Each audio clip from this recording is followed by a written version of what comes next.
The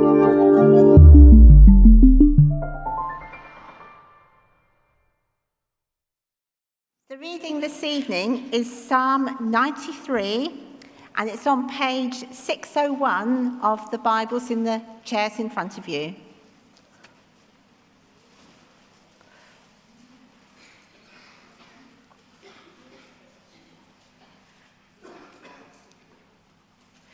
The Lord reigns.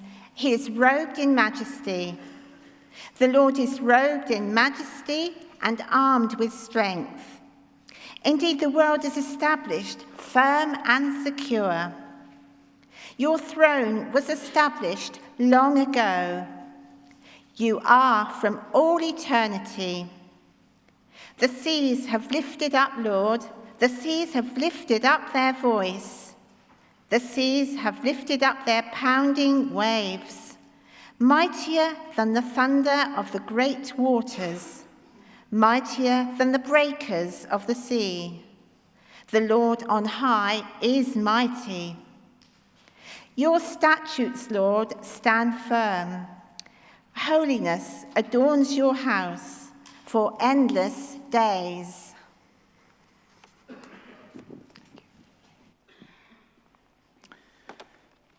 Thank you very much, Margaret. We're going to explore that passage together. If you wonder why there was a bit of an exodus, it was from students who were here this morning, and they think that they've already heard it all before.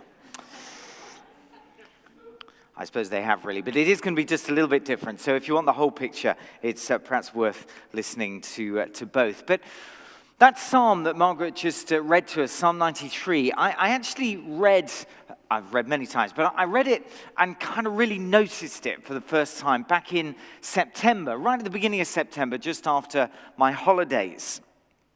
To be honest, it was right in the middle of what was quite a tricky time for me in various ways. But as I read Psalm 93, it really got to me. Do you know what I mean? Sometimes you can read a passage you've read lots of times and you thought, yeah, that's a great passage. But then you read it again and you think, oh, wow, that is what I really need to read today. And it was one of those kinds of moments for me, as I'll explain in a second. Now, as it happened, on that particular day, I was due to be out in a lovely house in the country with Ben here and with Paul Webber and my wife Alison. And our purpose was to talk and pray and dream and think about the year ahead. What was God saying? We know pretty much what we believe as a church. We know basically what our vision as a church is. And none of that was in question. But where was God calling us to really focus in the year ahead? Where should the emphasis be? So we went back to our core vision, which hopefully is going to appear on the slides. But the slides are a little bit, have a mind of their own today. Anyway, the core vision, there it is. Loving God, following Jesus, sharing hope. That's what we're about as a church. And we went back to that. And as we thought and prayed, there was this strong sense that we really needed to lean into the first of those as we went into a new year, the loving God part of the vision. And our thinking was like this. We were saying, look, we look around the church and the church is busy. There's a lot going on, and it's exciting. It's been quite fruitful as well. People are coming to faith. Ministries are growing and thriving. It's good, but it felt to us like people were flagging a bit. People were working hard, but they were getting tired, and the motivation didn't always seem quite right. And so we felt it was time to dig into that first part of the statement, loving God, love for God as the kind of spring out of which serving God will flow. That's very important, actually, because if we neglect that and we just get busy for God, then what happens is we end up slipping back into legalism, duty, and just kind of teeth-gritting hard work, which doesn't actually look very attractive to anybody. And what happens then is that grace and joy and dependence of God start to go out of the window. And we just get busy and we think it's all about us. So, loving God, that was where we were going to focus. Encouraging. But as we were talking about it, I had this kind of nagging doubt in my head, this nagging worry. Loving God is great, but isn't the language just a little bit too nice and cozy and easy? Couldn't this, if we weren't careful, end up kind of backfiring, a backward step away from the challenge of mission in our city and in our world? Were we running the risk by emphasizing this loving God thing of just retrenching a bit just at the very moment where God had got us out of our comfort zone and got us much more engaged in his mission in our city? That was my worry. But as we thought and as we prayed, what I had read that morning in Psalm 93 came flooding back into my heart. And it suddenly dawned on me that it all depends on which God we're loving. What is this God that we're loving actually like? See, if he is only the God of limitless reassurance, boundless comfort, and slightly kind of saccharine niceness, then yes, this could backfire big time, be a big mistake. But the thing is, that isn't the God who is there. He isn't like that. It certainly isn't the God of Psalm 93, who had been speaking to me earlier that morning. He's just not like that. I mean, have a look at verse 1. Who is this God? The Lord reigns. That's who he is. He isn't some pocket-sized God who's kind of there at our beck and call, at our convenience, whenever we want him, and then we can forget him when we don't. He's not like that. He's the king of the universe. He doesn't exist for us. We exist for him. He doesn't answer to us. We answer to him. We don't reign, but he does. Well, loving a God like that, that's going to be bracing. To love him is going to be our greatest comfort, yes, but it's never going to be comfortable. To love him is going to be our truest security, yes, but it's never going to be safe.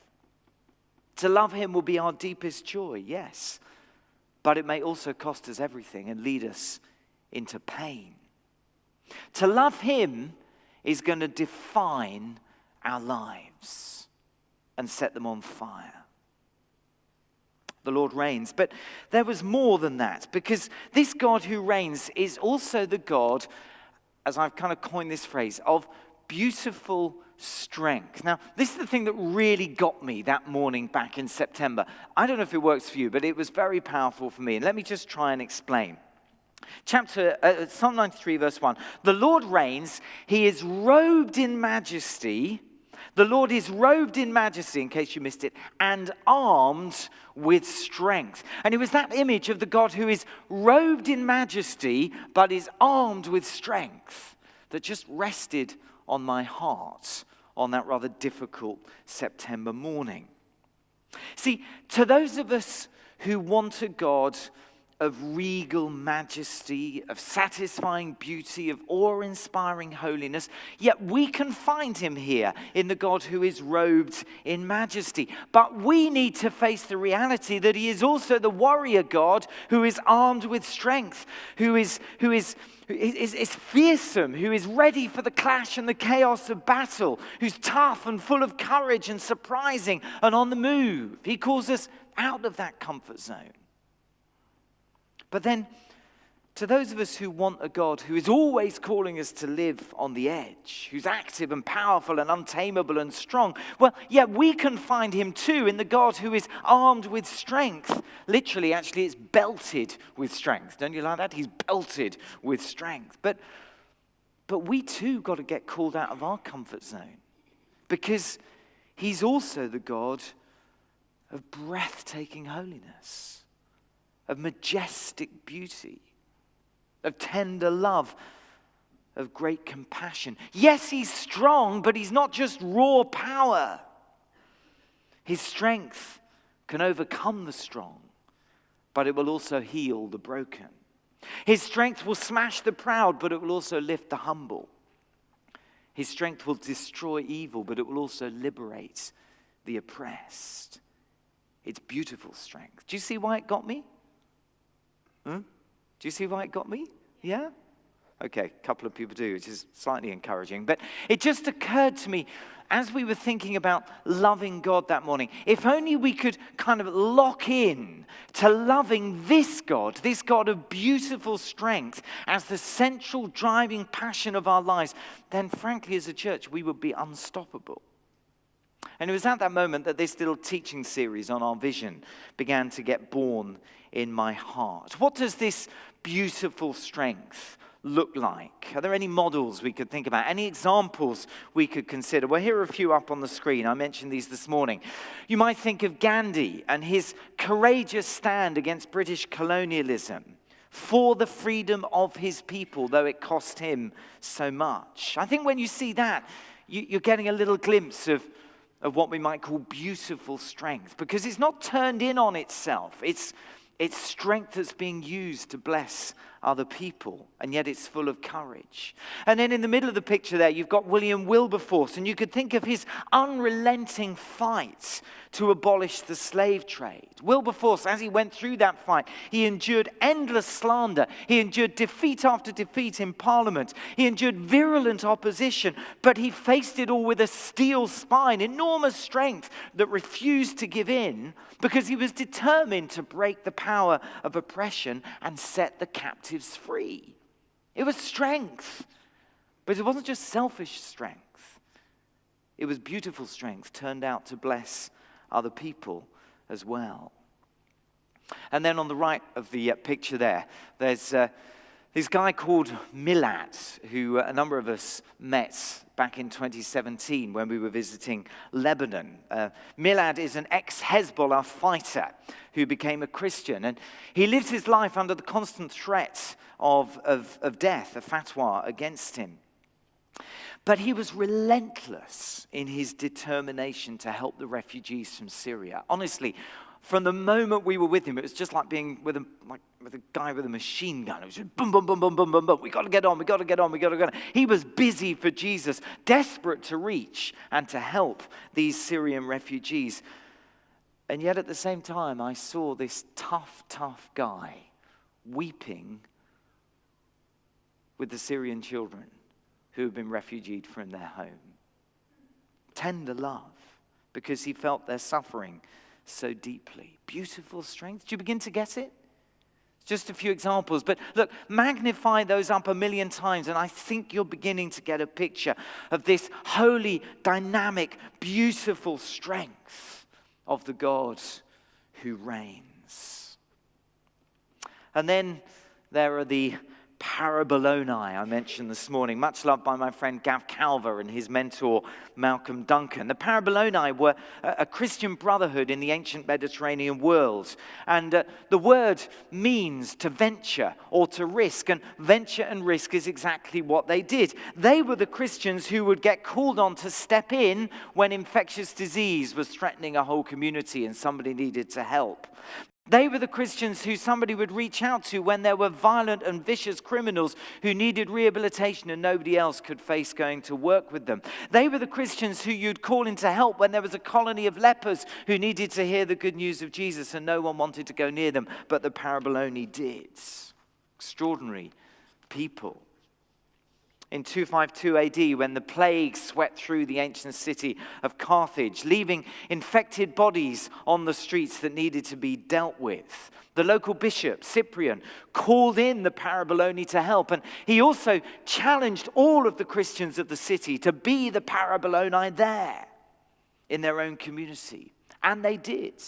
And as they removed the bodies and as they ministered to the sick, as they helped sort out the mess of the city, they spread the good news of Jesus, living for Jesus and speaking for Jesus. And as a result, the city was saved from disaster, and there was a great revival, and many people came to faith in Jesus. See, that's what it looks like when the God you love is the God of beautiful strength. That's what it looks like when loving him starts to become the driving passion of your life. It's about courage with kindness. It's about risk with compassion. It's about robust hope that drives away despair. It's about living for Jesus boldly while we speak for Jesus clearly.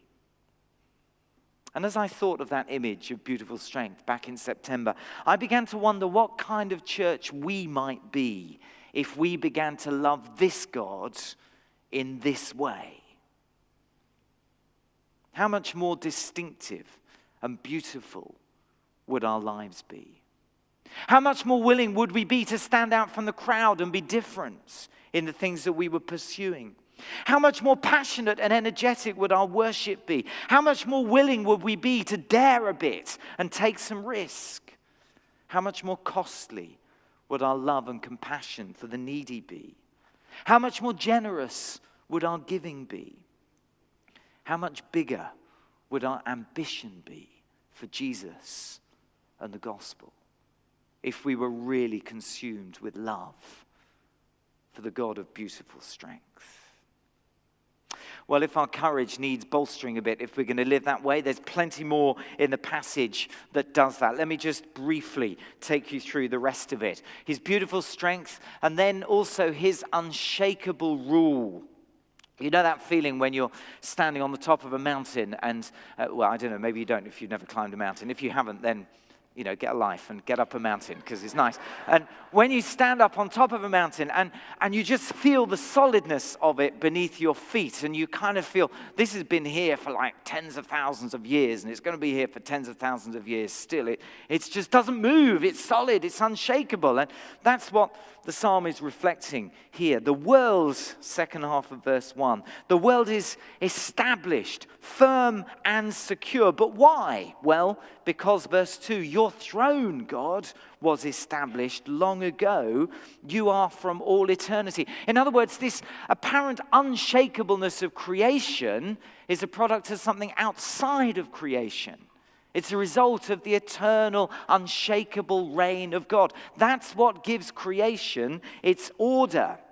One of my maths tutors at university had this poster on his wall that I used to look at during rather dull tutorials on real analysis. Anybody remember real? Anyway, it doesn't matter what it's about. But he had this up on his wall. It's Genesis 1 verse 3 with the Maxwell equations for electromagnetism kind of inserted into the middle of it. And I often wished I'd had the courage to ask him whether he intended it as a piece of slightly kind of mocking humor for people of faith, or whether actually it was a statement of his own faith. I never asked him. I wish I had. But looking back, I now see it as something quite profound, that actually it is the reign of God that stands behind the order of creation. It's because God spoke that the Maxwell equations exist. They're kind of his idea. That's actually what makes science possible, isn't it? It's because the order of God's rule gives order to creation that we can observe it and analyze it. So if creation feels unshakable to us, we need to know it's a pointer to something still more solid, that unshakable reign of God, which is from all eternity. And it is so liberating to know this unshakable rule, because frankly, we live in a world where there's not very much that seems unshakable. Our self-constructed sense of identity that we're told to make is fragile. You can decide who you are. Well, okay, but that might be something different next week. Our sense of identity is fragile and unstable, and to be honest, it's often quite fake, isn't it?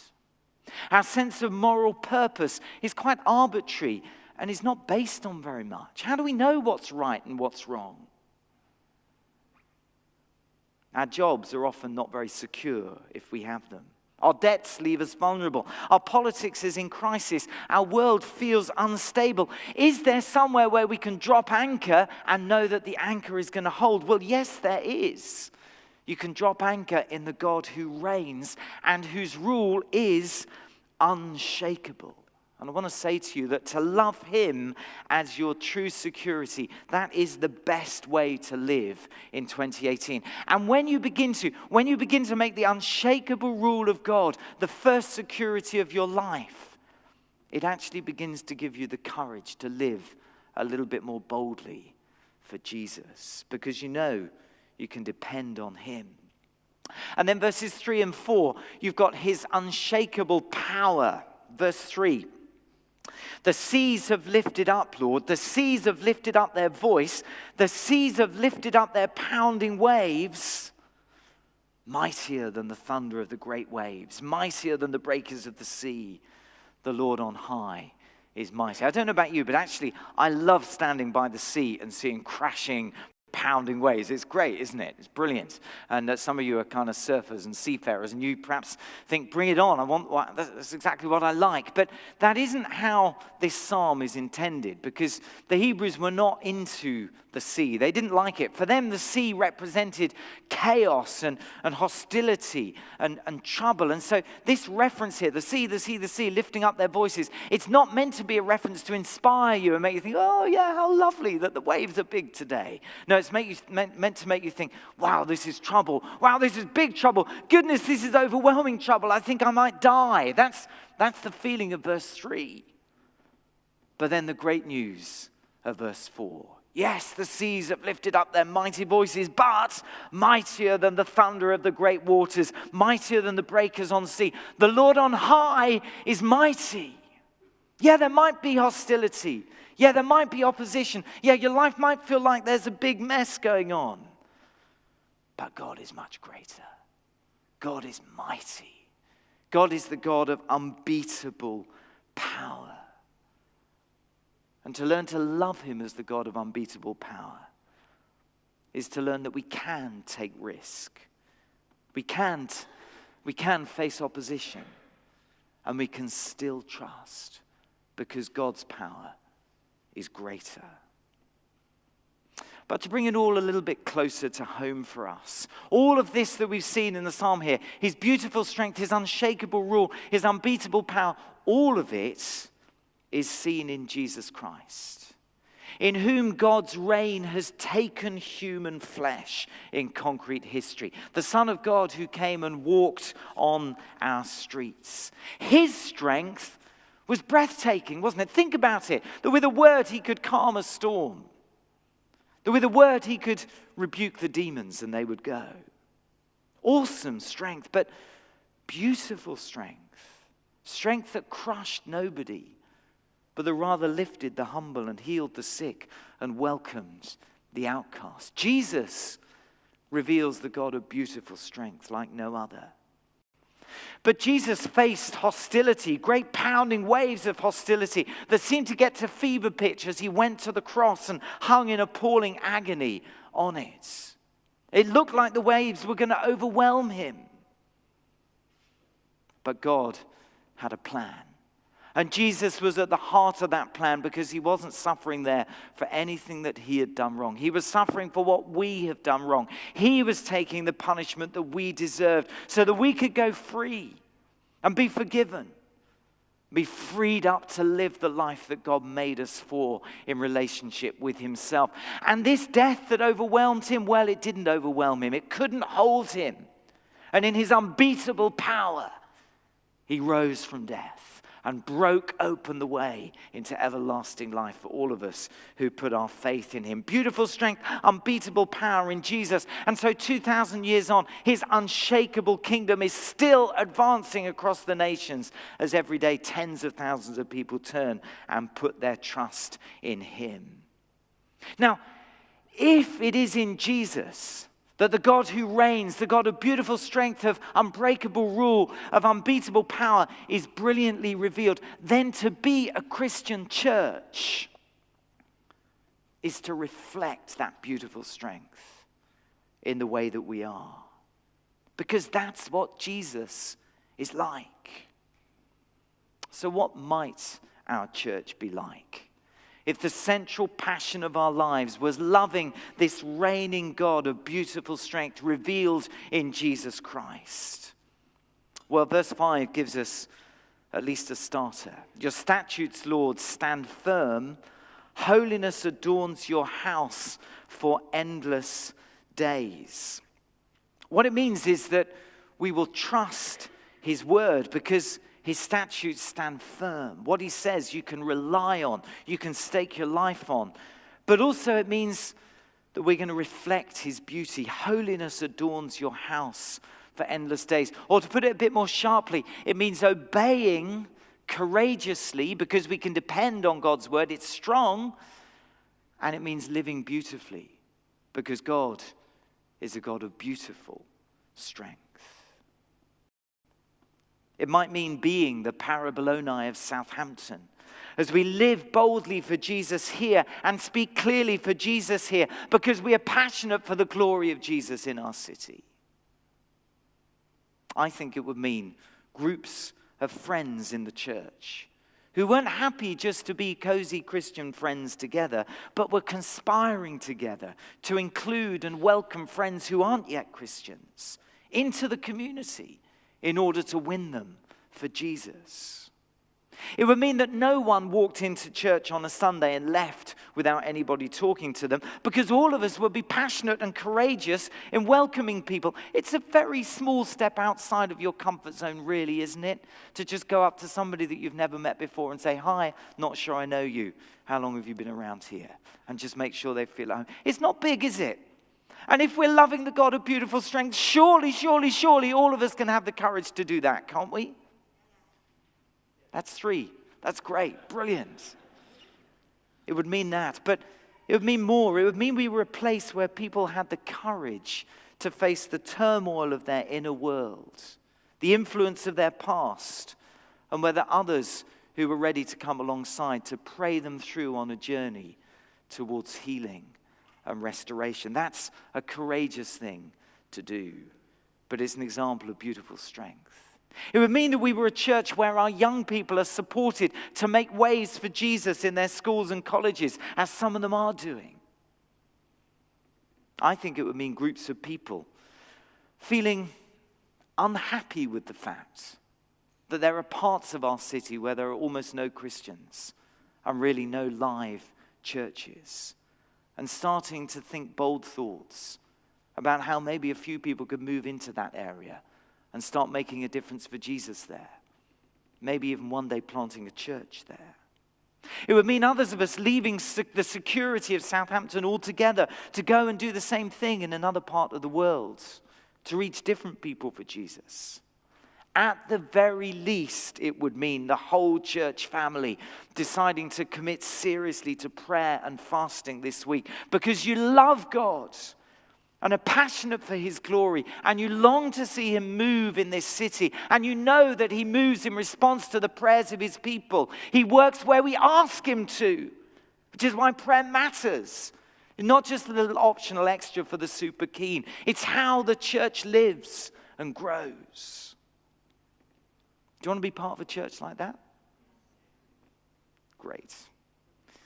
Well, if you do, then open your heart to this God, the God of beautiful strength, and begin to love him with all you are. And I believe that if we do, he can and will take us on that journey to become the church that he wants us to be. There's a story told, I think it's a fictional story, but I like it, so I'm going to tell it to you anyway, of a young violinist in London who didn't like giving concerts, but one day finally agreed he would give a concert in one of the big concert halls. So he walked onto the stage and he sat on a stool and he started to play his violin. He had no music in front of him, he had no orchestra behind him, but for 90 heavenly minutes he filled the concert hall with the most sublime and beautiful music until the concert was over. Well, as he finished, the audience rose to their feet and began applauding with wild acclaim and enthusiasm. The violinist stood up, but rather than acknowledging the crowd, he seemed uneasy and he was walking around and looking and trying to figure, well, nobody quite knew what he was doing, but he was obviously looking for someone in the crowd. And then eventually he relaxed and you could see his face had fixed on someone. And then he turned and thanked the crowd for their applause, and the concert was finished. But at the end, somebody asked him, what on earth was that about? That was weird. What were you doing? Well, he said, just before I walked onto the stage, I heard that my master teacher was in the audience. And I was so eager to find him that, I couldn't even hear the applause. I just wanted to see him because I had to know what he thought of my playing. That was all that mattered. And so I looked and looked and looked, and finally my eyes found him up in the balcony. And I saw him there, and he was standing and applauding, and he had a big smile on his face. And when I saw him, I was finally able to relax. And I said to myself, if the master is pleased with what I've done, then everything is okay. He played for an audience of one. And that's what it means to allow love for the God of beautiful strength to become the driving passion of your life. It means playing for an audience of one, living for an audience of one, living for the pleasure of the God who is there. Having our lives shaped by the God of beautiful strength. Becoming a church which reveals the God of beautiful strength as we step out with courage and as we reach out with tenderness. You want your 2018 to be like that? I hope you do. Julia's going to lead us in response and prayer.